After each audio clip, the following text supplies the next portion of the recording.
So, I've always wanted to be a writer. I love how a story can take you to a place you've never been or could even imagine, where the storyteller can let you see the craziest little details, like tiny wildflowers sprouting through the decay of a fallen pine, or rays of light glimmering through a dense canopy. It's amazing, but I suck at it. One of my biggest problems is, well, I just suck at writing, but making my characters seem alive. I mean, sure, I could say, as French walked along the forest trail, he what? Hell, I don't know. He just walked. Damn it. So I just left it at that and stayed curious how the writers create such real characters. That was until I heard about a book by Alvin Schwartz, An Unlikely Prophet. And if you don't know who Alvin Schwartz was, he was the writer of the Superman comic strips for like 14 years. Not to be confused with Alvin Schwartz, the writer of Scary Stories to Tell in the Dark, which I'm sure we're all familiar with. Now, Alvin was consumed with Superman, and while he wrote other Golden Age characters like Batman and Wonder Woman, nothing compared to his beloved Clark Kent. He and his co-workers talked about Superman like he was in the break room getting a coffee. To them, he was pretty much real. So real that Superman allegedly gained the status of a tulpa. Now, even if you're into the paranormal, you may not have ever heard of a tulpa. I know I haven't, but to give you a general idea, it's a creature, or I guess creation, that according to Buddhist beliefs, obtains reality solely by the act of imagination. Basically, Schwartz was so focused on Superman that he became a real person, like a physical, air breathing human being that Schwartz claimed to have met in a New York City cab. I get it, that's a wee bit out there, but it's not as rare as I thought it would be. Science Alert published an article where Durham University researchers surveyed 181 professional writers, and 63% said their characters were independent from them, going so far to say they could hear their characters having conversations with each other, and not in their head either, but like physically. Others claimed they felt like they were being watched when writing and could feel a strong presence behind them, of course, turning around to see absolutely nothing. But this is something you rarely hear writers talking about, but I picked up a few hints here and there while reading On Writing by Stephen King.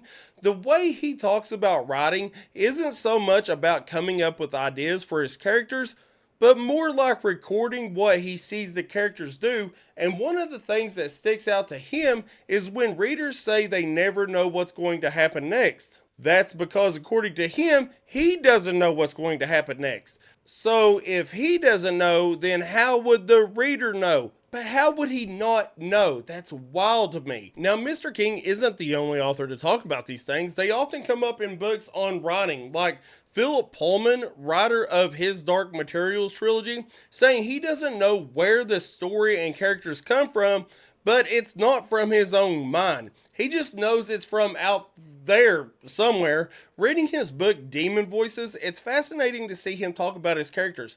Like how he wants there to be a giant windmill on the hill, but the character will argue that no, it's a giant monster. Or, like when he had to negotiate with one of his characters, Mrs. Coulter, to enter a dark and like dingy cave because she was a little bit above doing such things. In fact, he said the characters often win.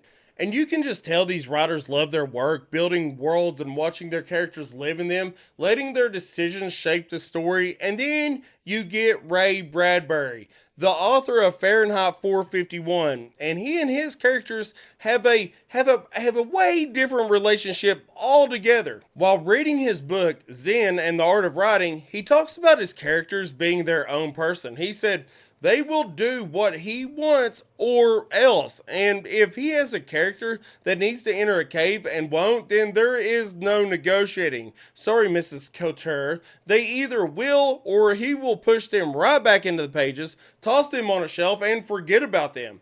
However, he was well known to be a short story writer and just loved writing. So, like, from the age of 12, he would write 1,000 words a day and never stopped. So it wasn't as big of a deal to toss, a 3-page short story versus a 300-page monster because a character isn't acting the way you want.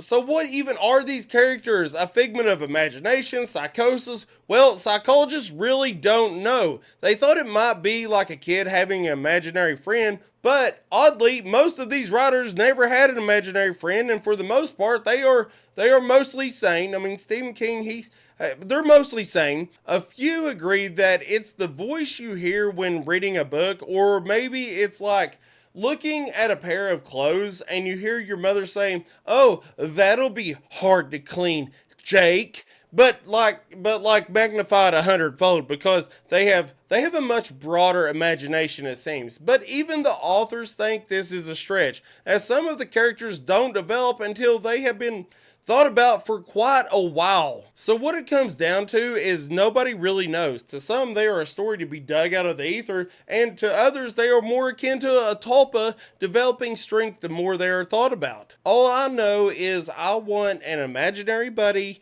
and to write about it, unless it's like Conan the Barbarian's writer that said Conan would stand over his shoulder with an axe guiding the story, and in that case, I'm good. I'm good. So if you made it this far, just know that I really do appreciate it, and I think it's awesome that you made it. If you want, please feel free to leave a comment. Like I love comments. I just do. And leave a like if you liked it, and if you don't follow, please consider following. I will be doing more of these every Sunday. I like to make a film every or a video every Sunday, a film. Like I'm a professional, like writing film out here. No, no, I can't even write a story. Freaking A. Anyways, I'm glad you stuck around. I'm glad you come to hang out, and I really do appreciate it. And also, I will put the names of all the source material. I think I went through like 3 or 4 books and a couple different articles that I thought was pretty fascinating. Also, they're really helpful if you want to be a writer, I guess. I didn't read them for to learn how to be a writer. I read them to see the insights of how these authors thought and where these creatures and characters come from, because I do find it fascinating. And me, it's like it's stories from another universe, I guess. I don't know. I just think it's neat. Anyways, I hope you all have a wonderful day. Bye.